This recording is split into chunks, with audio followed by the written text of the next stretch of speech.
Hey everybody, welcome to the Ladies of Justice League.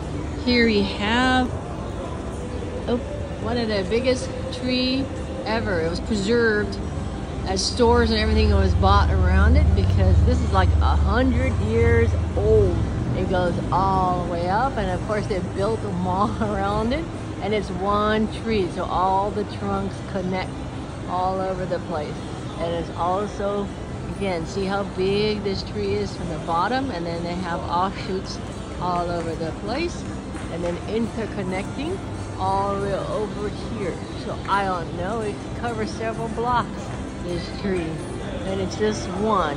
So they have to cut the branches every so often because then it blocks the walkway. And in fact, they dedicated Mr. Don Ho right here in the middle of it. Tiny Bubbles guy.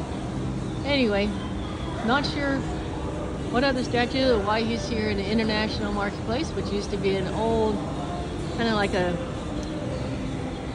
flea market type shop with a lot of old Hawaiian local artisan and crafts, and then they made all these high-end stores here. So International Marketplace is now a fancy restaurant and store, but the tree is preserved, so that's kind of cool that they kept it.